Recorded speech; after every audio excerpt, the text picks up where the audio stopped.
एक महत्त्वाची बातमी पुण्यामध्ये अजित पवार आणि जयंत पाटलांमध्ये चर्चा सुरू असल्याचं कळतंय। आताची मोठी बातमी आपण पाहतोय। वसंतदादा शुगर इन्स्टिट्यूटच्या बैठकीनिमित्त हे दोन्ही नेते पुण्यामध्ये एकत्र आले होते। बैठक सुरू होण्याआधी अजित पवार आणि जयंत पाटील यांच्यामध्ये चर्चा झाल्याचं आता कळतंय। सध्या काही दिवसांपूर्वीच जयंत पाटील हे अजित पवारांच्या राष्ट्रवादीमध्ये जाणार असल्याच्या चर्चा सुरू होत्या आणि त्यामुळे या दोघींमध्ये ही भेट होत असल्यामुळे आता पुन्हा एकदा चर्चेला उधाण आलंय। खरं तर जयंत पाटलांनी या संदर्भातलं स्पष्टीकरण दिलेलं होतं, मात्र तरी सुद्धा आता अजित पवार आणि जयंत पाटलांमध्ये ही भेट चर्चेचा विषय ठरतोय।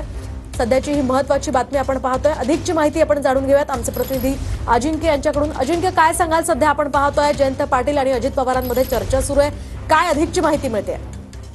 हो, नक्कीच वसंतदादा शुगर इन्स्टिट्यूटचा जो गव्हर्निंग काउन्सिलची आज जी बैठक आहे ती बैठक आयोजित करण्यात आलेली आहे।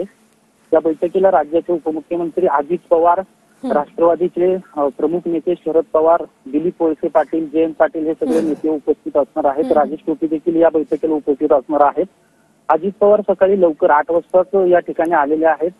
सकाळी नागरिकांची सगळी निवेदनं स्वीकारून झाल्यानंतर आत्ताची सर्वात मोठी बातमी आहे की तिथे जे अंगरक्षक होते त्यांनी सर्व नागरिकांना बाहेर काढलं आणि फक्त उपमुख्यमंत्री अजित पवार आणि जयंत पाटील यांच्या दोघांमध्ये बंद दाराआड सध्या चर्चा सुरू आहे। नेमकी चर्चा सुरू काय आहे याबाबत स्पष्टता आलेली नाहीये, मात्र सर्वांना बाहेर काढत अजित पवार आणि जयंत पाटील हे दोघेच बंद दाराआड चर्चा करत असल्याचं पाहायला मिळतं। अगदी नक्कीच या गुप्त भेटी दरम्यान आता काय चर्चा होते आणि काय पुढचा निर्णय होतो ते पाहणं महत्त्वाचं असणार आहे। धन्यवाद तुम्ही दिलेल्या या सविस्तर माहितीसाठी।